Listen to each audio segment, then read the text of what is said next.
Welcome to Oil in Ancient Egypt.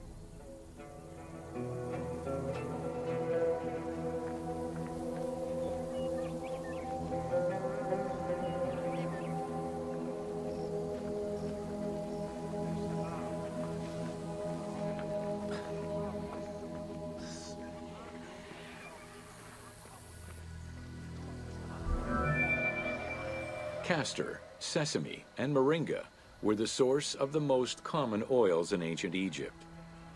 Oil was used for various purposes: cosmetics, medical treatments, nutrition, perfume, athletics, and rituals, to name a few.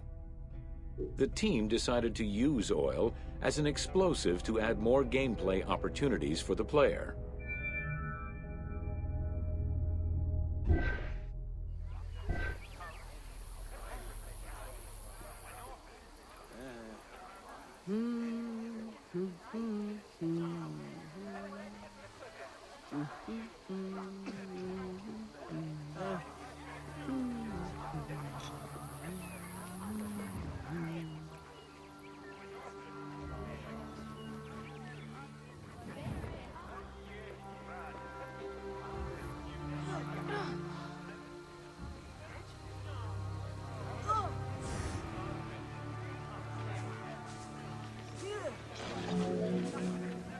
Ancient Egyptians originally used castor oil in wick lamps, but also for cosmetics, such as facial and hair treatments.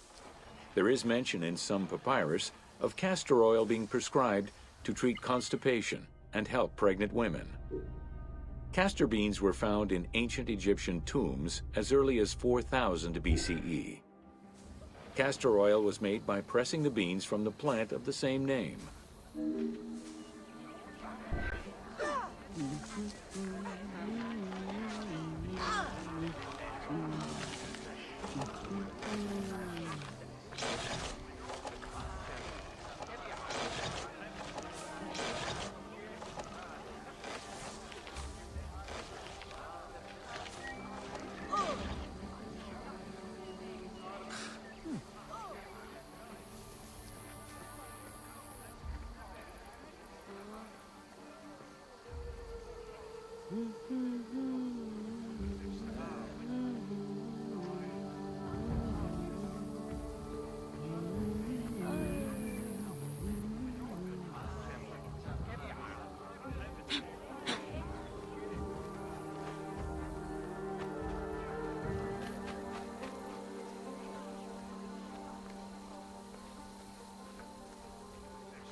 Olive trees were present, though scarce, in ancient Egypt's early history, and olives were mostly imported from Syria and Palestine.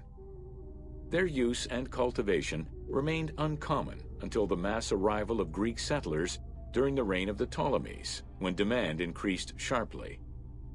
Olive trees were normally found in the region of the Fayum and the lands surrounding Alexandria.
Welcome to Rediscovering Egypt.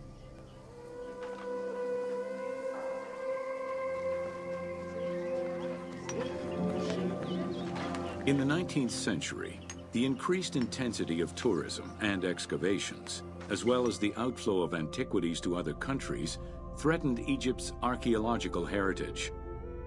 Egyptians took part in this destruction by ransacking sites for artifacts to sell, quarrying stones from ancient monuments, and removing sebak, ancient mud bricks, to reuse for their own purposes.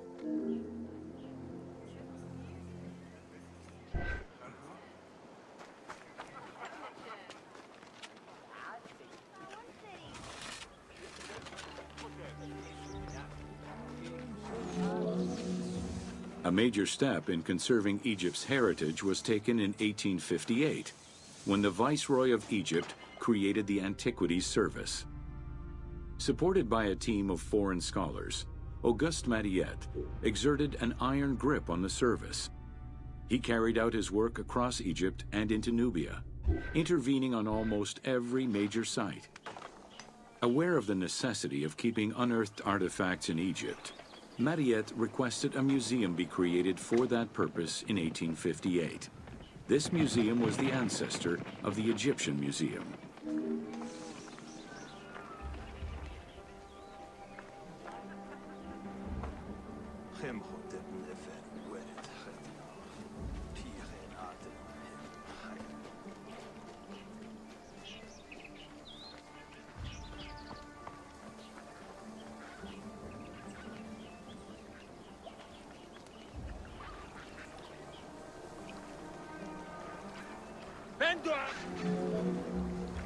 Gaston Maspero, Mariette's successor, expanded and reorganized the Antiquities Service and instigated laws regulating the export of artifacts.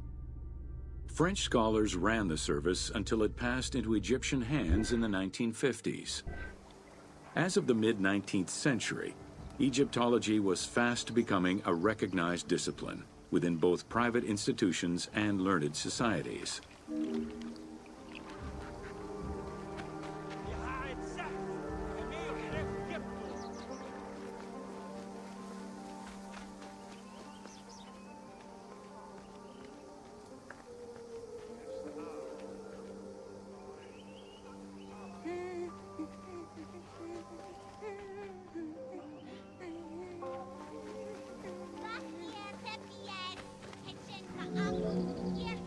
A French architect, archaeologist, and former researcher, Jean-Claude Golvin, now specializes in the artistic reconstruction of ancient cities and monuments.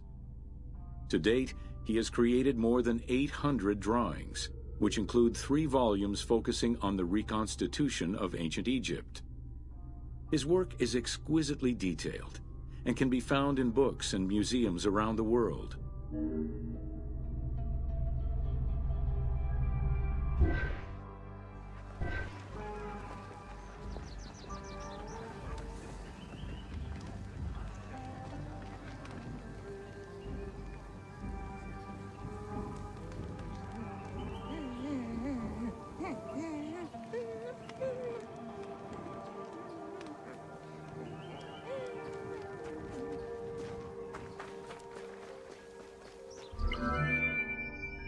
The team was thrilled to collaborate with Jean-Claude Galvin in order to recreate Egypt for the game.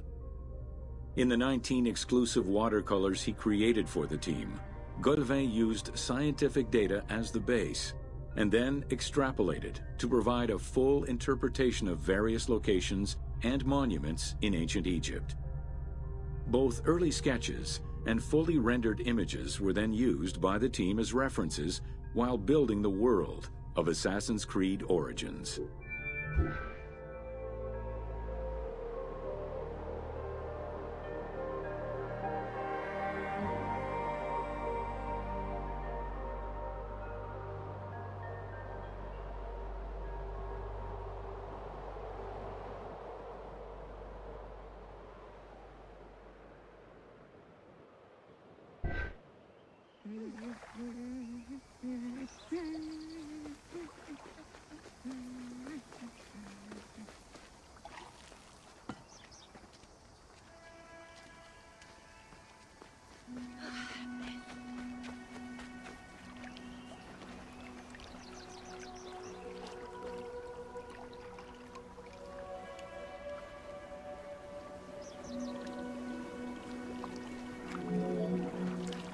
Although ancient Egypt's rich religious culture and its mortuary monuments continue to be investigated, the modern discipline of Egyptology has shifted focus. Rather than single-mindedly retrieving impressive artifacts, Egyptologists today focus instead on increasing the body of knowledge. In the past, excavations took place in the field, and while that is still the case today, much of the work on Egyptology now takes place in libraries and archives.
Today, archaeology in Egypt relies on an interdisciplinary approach, where traditional Egyptologists are helped by a wide spectrum of scientists from other disciplines and new, non-invasive techniques. GPS data, satellite imaging, and ground-penetrating radar allow archaeologists to gain a sense of what lies underneath the ground before excavating.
Welcome to Pyramids of the Middle Kingdom.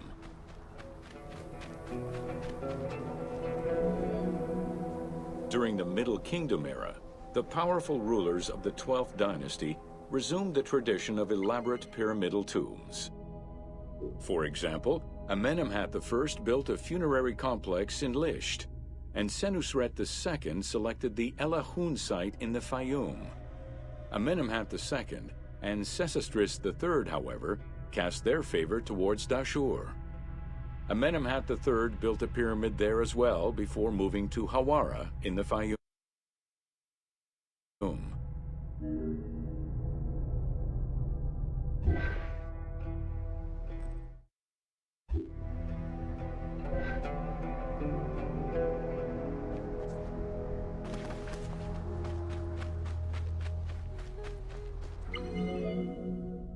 The plundering of tombs in troubled times prompted the architects of the Middle Kingdom to devise increasingly complicated means of security during construction.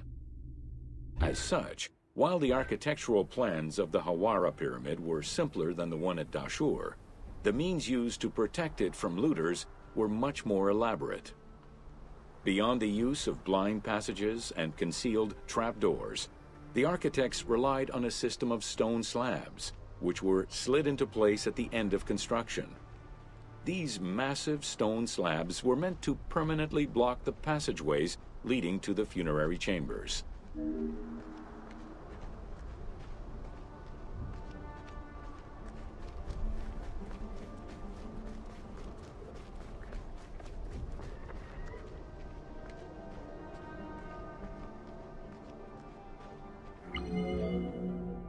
The kings of the 13th dynasty began building their pyramids at Masguna, south of Dashur, then moved on to Fayum and Abydos. The kings of the 17th dynasty, however, satisfied themselves with crowning their cave tombs with small pyramids of raw brick. The kings of the 18th dynasty gave up the shape of the pyramid as a royal tomb entirely. They chose a mountain with a pyramidal shape in the Valley of Kings and dug their graves there.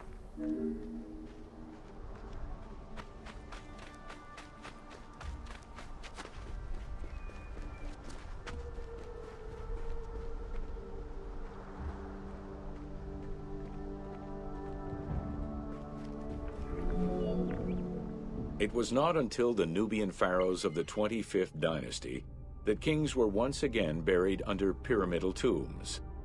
In fact, today, the area of ancient Nubia, modern Sudan, contains a record number of 220 known pyramids to Egypt's 138.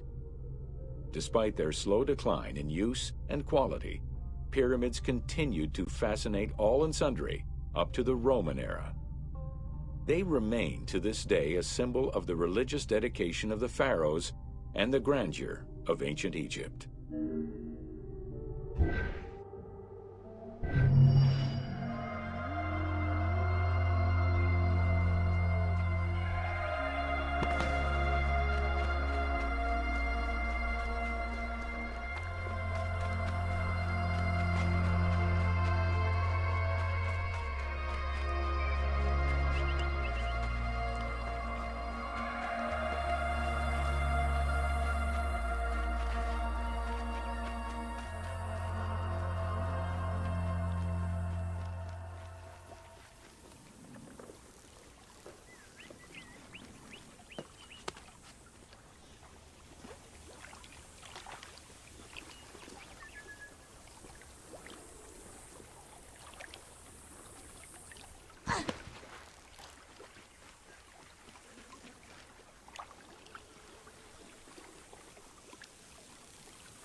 Welcome to Building Ancient Egypt.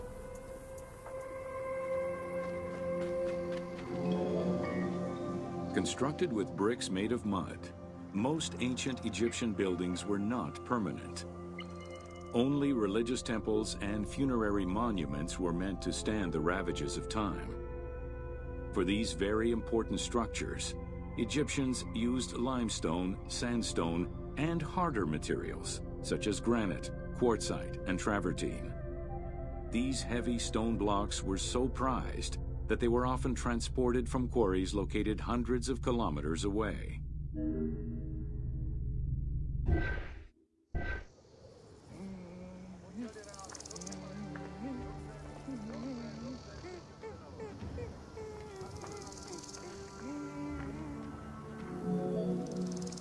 Limestone was common and easy to extract from quarries on the east bank of the Nile. This particular limestone had marine fossils in it, however, preventing it from being easily decorated and polished. Used as the main building material, the structure would then be finished with a finer limestone that was polished smooth and decorated as needed. Limestone was used for the building of the first pyramids and for most of the religious buildings of the Old and Middle Kingdoms.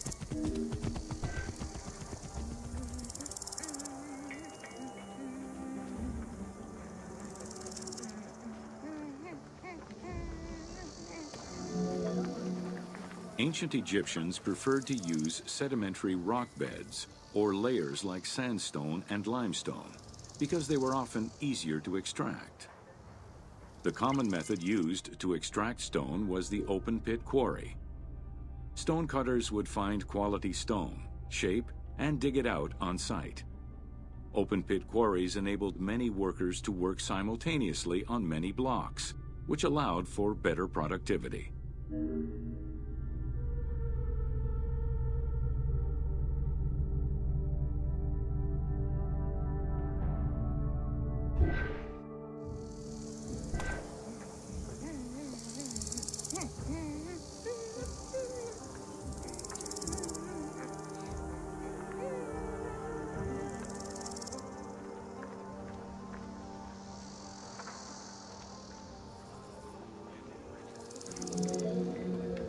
Workers would draw a large grid directly on the stone's surface, taking care to leave a space between the blocks. This allowed them to isolate the different blocks and create a trench that would make the extraction easier. Stoneworkers used iron chisels for hard rock and bronze or copper tools for softer rocks such as limestone. Removing material between each block created a trench line. In some quarries, that trench was wide enough to accommodate a worker, who would then cut the block entirely on site. For harder rocks like granite, workers cut a series of holes and hammered wooden wedges into them. They then soaked the wood until it swelled and caused the rock to split.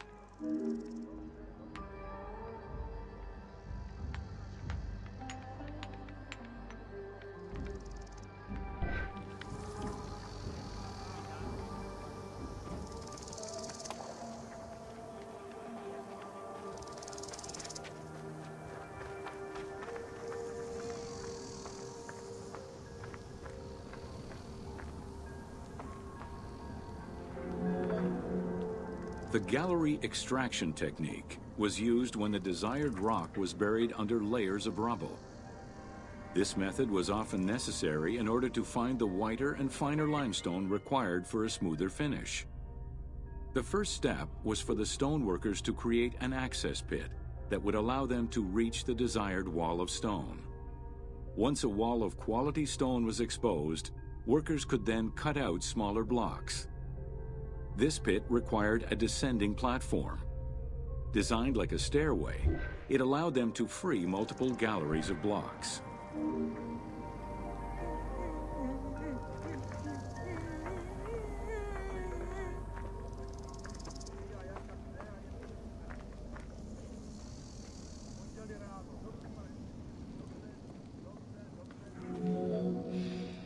To cut the stone, they created a longitudinal kerf, or slit, and then cut the rock at a 90-degree angle. The lower side was determined along the geological layers or by using a horizontal cut. Wooden wedges were inserted in the rock and hammered in. Shock waves were then generated using hammers, fracturing the blocks at the seam.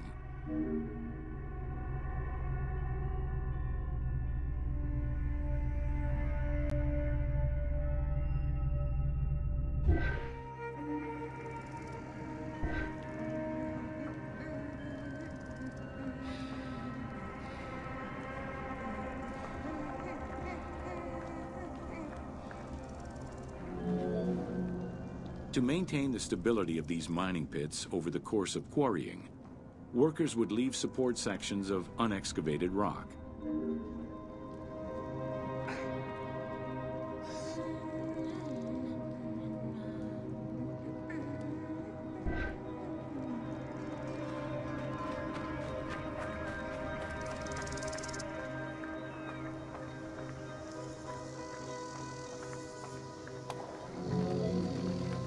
In every quarry, dedicated shrines were established to offer protection for the workers.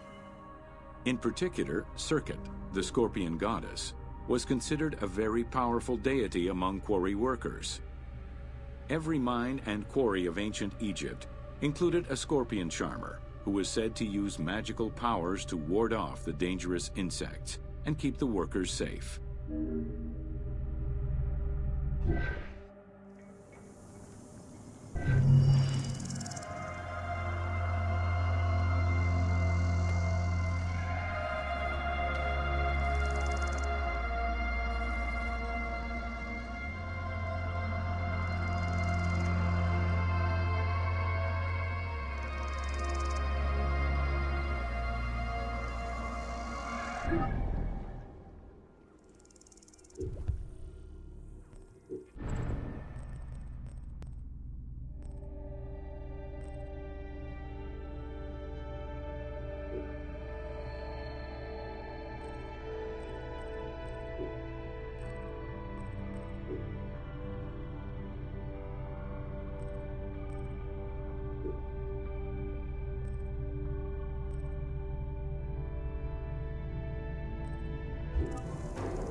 Welcome to Workers and Transport.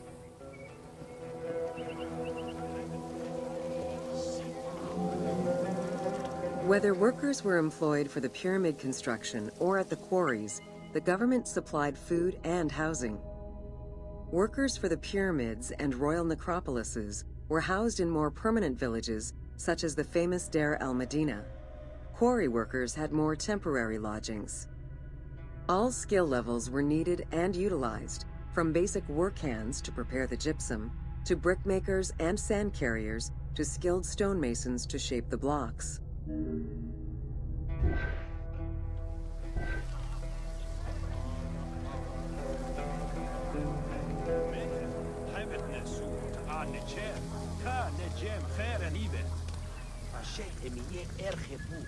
وينك سوق عويات حتمت اردمي اني تبكوي خيخي مو تا ما هو ستبين ريش سجرية خير بقى مية خاوية عمري ردد لجن دعا ين يسد حرد شير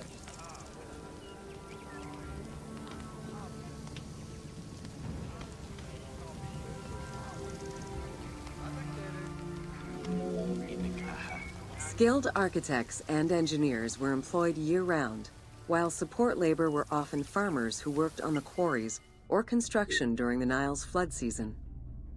The basic laborers were hardworking and versatile. Many may have been farmers who joined the construction during the off-season. Hieroglyphs found in the work villages listed assigned job titles.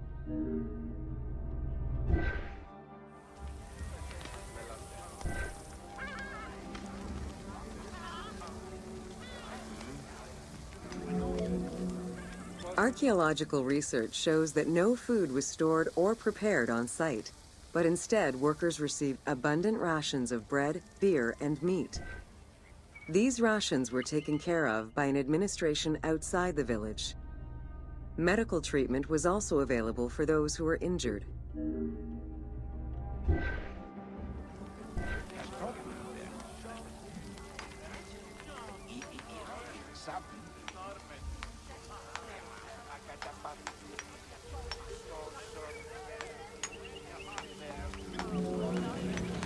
While some quarries were close to the Nile, others were located across the desert and required long expeditions. These expeditions were sanctioned by the state. They involved complex logistics and required many participants. Transporting a block by land meant that workers had to overcome the weight and friction of the load. To solve this, they first dug a track in the ground. This path was sometimes reinforced with rails upon which a sled, used to ferry the blocks, would be pulled.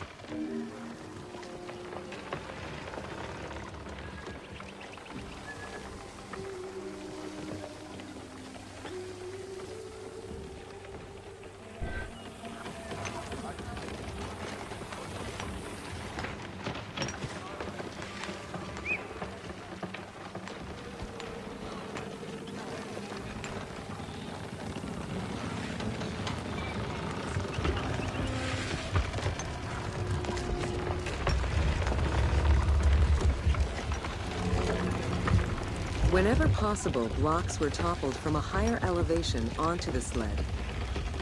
Workers then poured water onto the clay at the front of the sled, creating a slick surface to more easily move the load.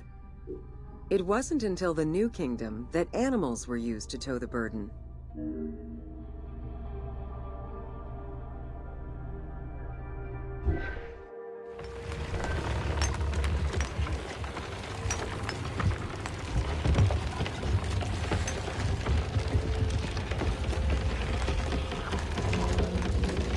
During flood season, the Nile was at its largest and deepest, which allowed the transportation of the heaviest and biggest loads. Quarries close to the river had troughs dug out to deliver the stones to the shoreline. Harbors and wharfs situated at the river's edge allowed the transfer of materials and supplies. Harbor warehouses accommodated additional stocks of stone so that they were available for the winter sailing season.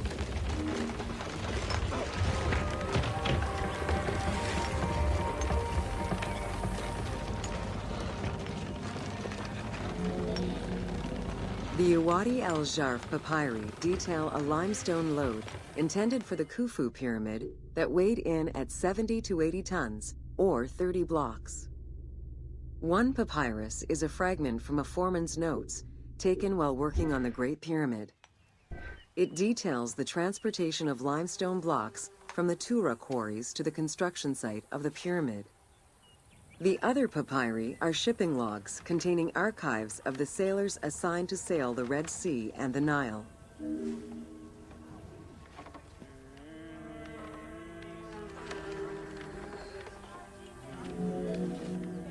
Stone cargo generally weighed 15 tons per boat, amounting to roughly 6 or 7 blocks per trip. For heavier loads such as obelisks, monolithic pillars, or gigantic statues, larger boats were used. These transports are the ones typically showcased on temple walls.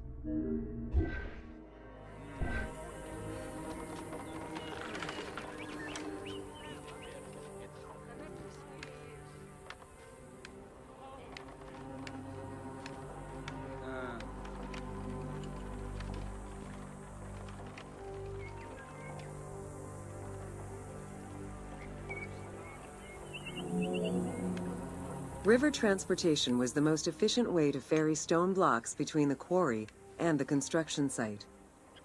Blocks were transported by flotillas of several types of boats. The most detailed illustration of transport by river is a relief of Queen Hatshepsut's barge with an accompanying flotilla.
Welcome to Evolution of Pottery in Ancient Egypt. Excavations all over Egypt have uncovered enormous quantities of pottery vessels of all shapes and sizes. The production of pottery was mainly confined to the outskirts of settlements due to the materials required and to keep the kiln smoke away from inhabited spaces. The function of the product determined the selection of the raw material, its treatment, its form, as well as the finishing of the surface.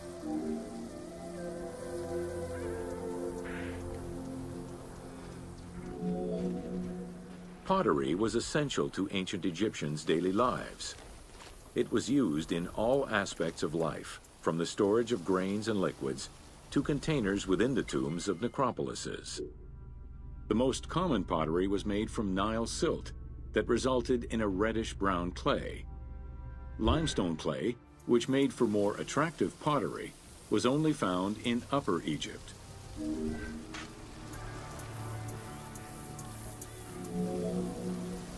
Early pots were made from pinched or coiled clay.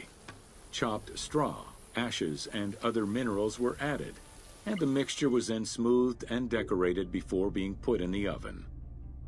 Pots were fired in bonfires or enclosed within a brick kiln.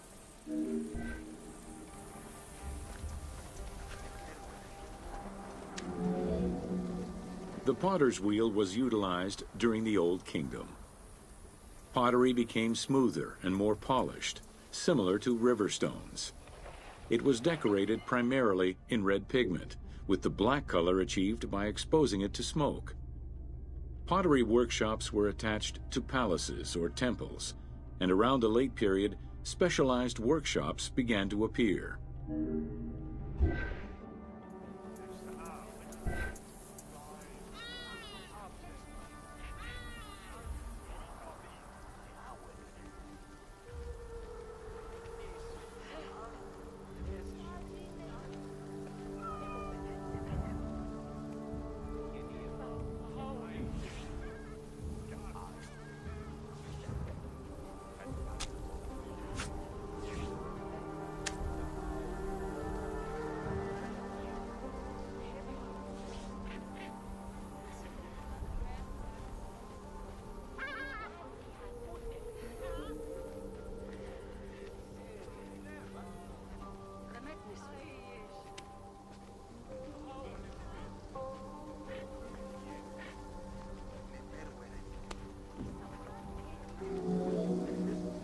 Quartzite particles, which created the rich blue or green glazing, became common during the New Kingdom. Mediterranean motifs and tin-based glazing came with the Greco-Roman era.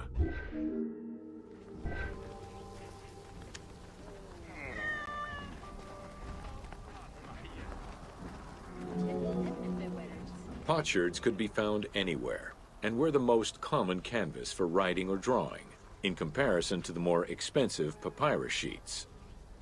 Named after their Greek description, ostraca contained daily life records, letters, or could be drawn upon.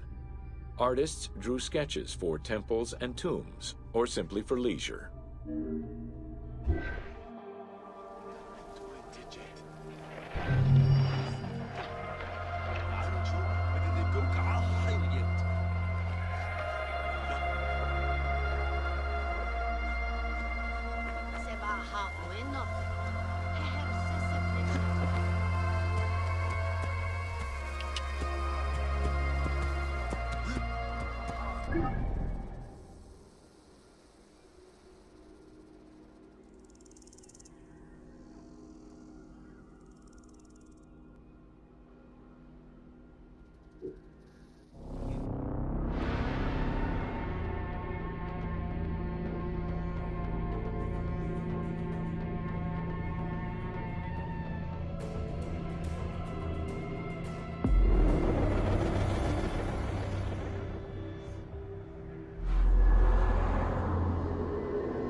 Welcome to Sneferu's first pyramid.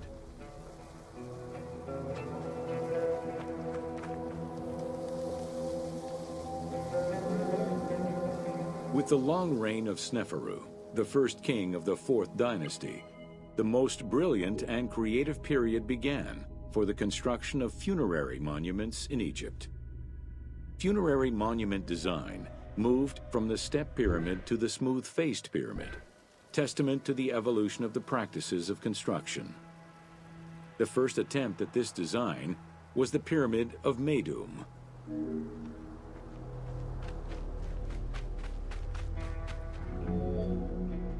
While Sneferu's monument started as a 7-stepped pyramid, it was later altered into an 8-stepped structure. The final phase of construction saw the steps filled out and an outer casing applied to achieve a smooth surface.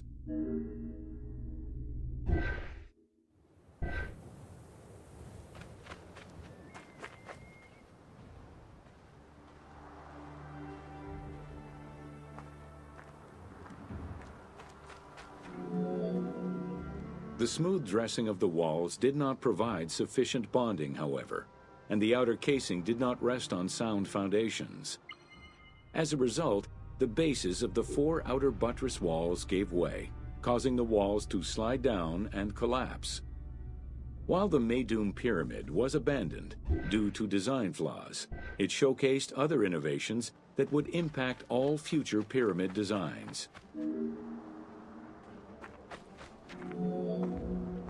As well as the smooth sides, it was the first time a ceremonial pavement was built, leading from the valley to the temple of the pyramid. Another innovation was that of the funerary chamber, which was no longer at the bottom of a well, but rather above ground level. This change signaled the beginning of the 3-bedroom system.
Welcome to the Bent Pyramid of Dashur.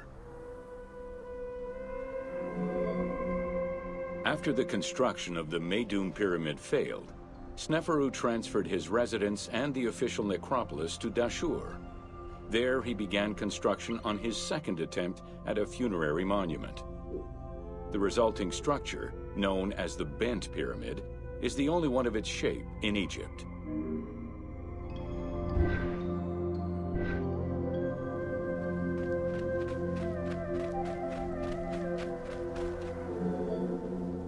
Though the pyramid also proved unstable and was abandoned, it marked a technical and architectural breakthrough. Heralding an important design transition, the Bent Pyramid displays a shift from the step pyramid to a functional smooth-sided pyramid.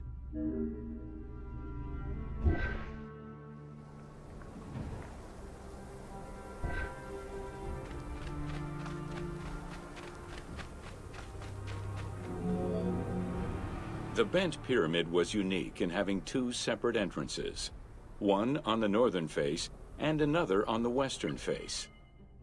The chamber of this pyramid was too small for a human burial. It was probably meant for the burial of a statue designated to house the Ka, the vital spirit of the deceased king.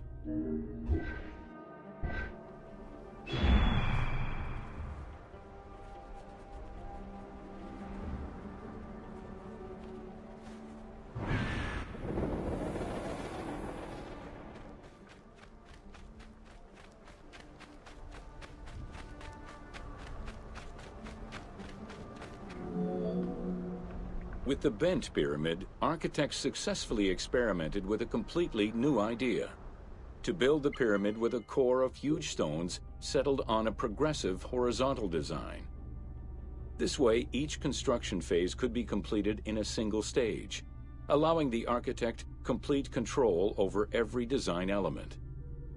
Unfortunately, these precautions did not prevent sagging or cracks in the interior rooms of the pyramid. Sneferu abandoned the monument and began the construction of yet another pyramid.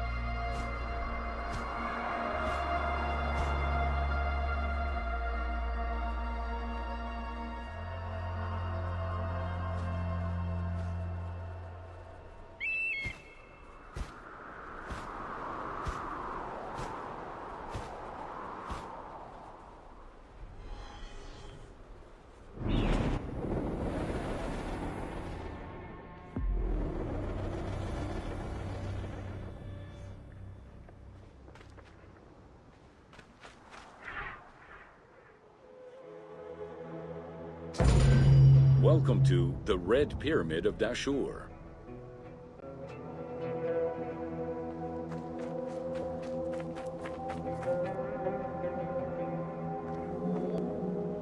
The Red Pyramid was built 2 kilometers to the north of the Bent Pyramid. It was so named due to the reddish limestone used in its construction. The Red Pyramid reached a height of 105 meters. While the ground level of the Red Pyramid is lower than that of the Bent Pyramid, its height is virtually the same.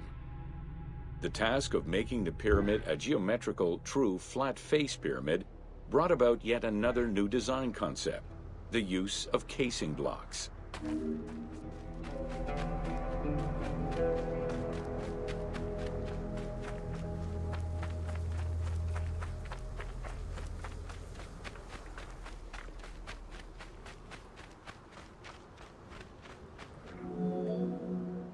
The descending corridor of the pyramid, which opens to the north, arrives at ground level, where 2 almost identical spectacular chambers with high ceilings are aligned north to south and connected by a short horizontal passage. In the south wall of the second chamber, accessed by a staircase, another corridor leads to the final chamber, which is built within the masonry of the pyramid itself and aligned east to west.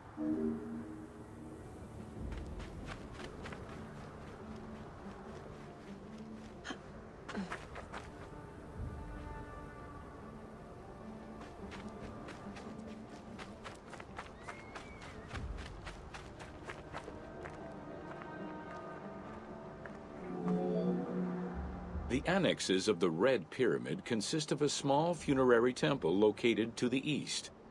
A causeway presumably ran due east from the temple, but it has yet to be excavated.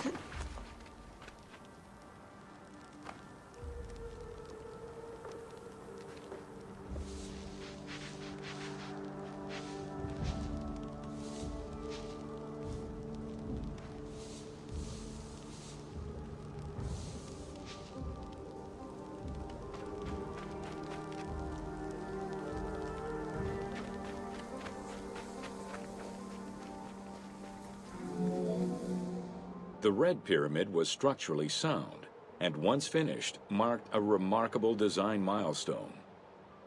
Finally successful in his attempts to build himself a suitable funerary monument, Sneferu knew his future beyond death was assured.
Welcome to Natron.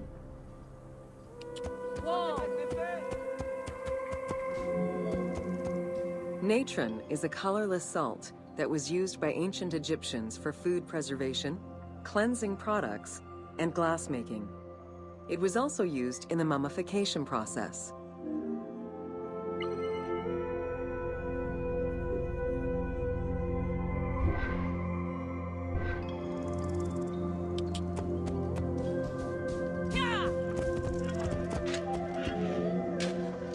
During the ceremonial embalmment ritual, the priests packed the body in natron in order to remove all of the moisture. Once the body was thoroughly desiccated, they could begin the wrapping.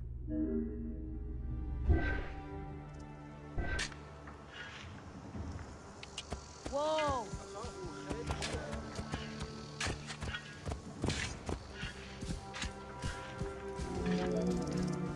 Natron was mined in Wadi Natron. The main mining methods involved either cutting slices out of the lake bed when it was dry, or raking through mineral-saturated water to gather the mineral salts during the floods.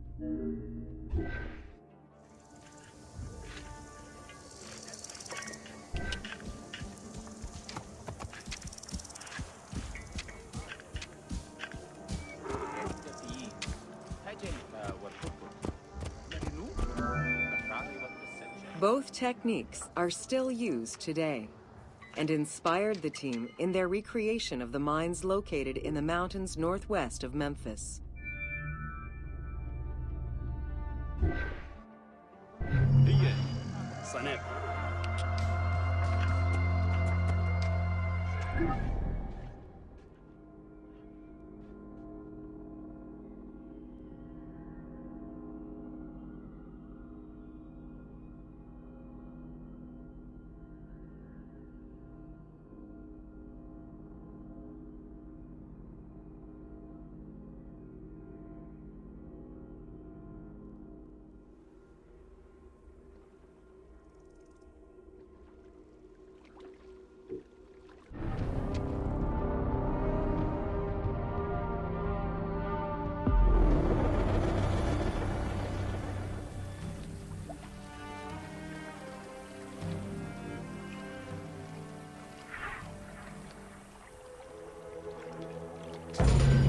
Welcome to the major regions of Egypt.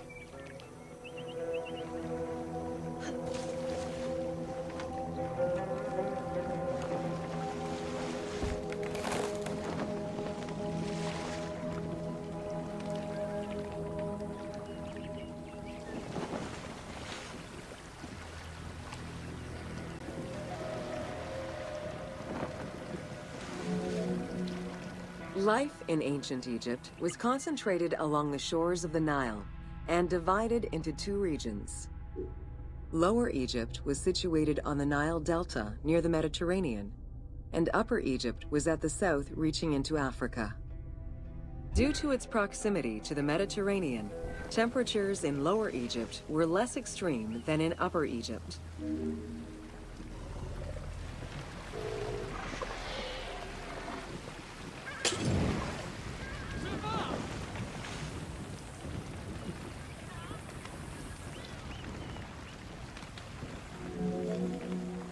Until 3100 BCE and the unification of Egypt, each region had its own pharaoh and crown.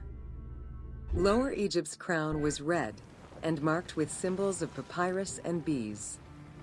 Upper Egypt's crown was white with symbols of lotus and sedge grass.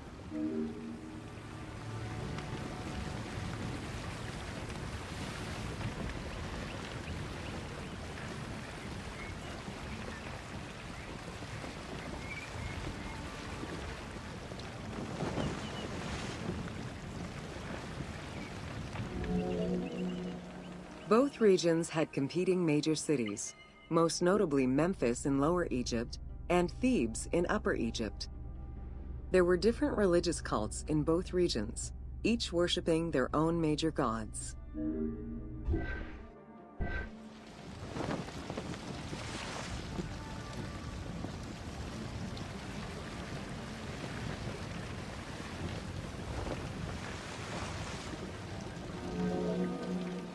Many of the temples were designed in such a way as to represent the two regions, and ceremonies often incorporated Upper and Lower Egypt in their rituals.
Welcome to the city of Memphis.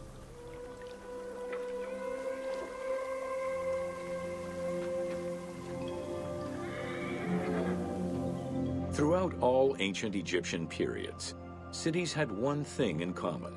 They were situated along the Nile's shores. Cities were often designated for government or for worship. Major cities had several temples dedicated to numerous gods and goddesses. Egyptians referred to the organization of their cities as a sepat, or later on by the Persian term nome. There were 20 sepat in Lower Egypt and 22 in Upper Egypt. The capital city of ancient Egypt changed many times over the periods.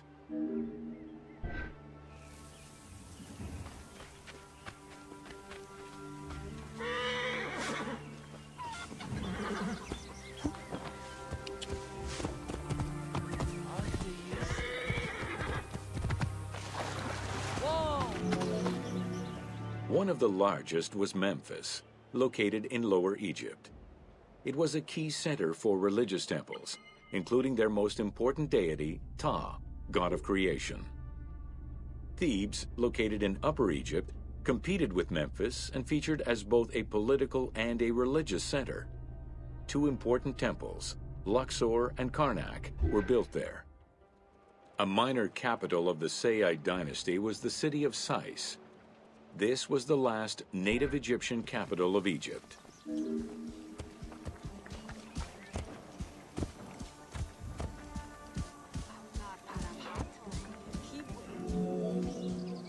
During the Third Dynasty, under Pharaoh Djoser, Memphis became the first religious and administrative capital of Egypt. Even when the political capital of Egypt decentralized itself, pharaohs were crowned in this sacred city in order to legitimize their ascension to the throne, up to and including Alexander the Great. Though little remains today save ruins south of Cairo, we can guess at the structure of the city, which stretched up to 5 kilometers in length and 2 kilometers in width.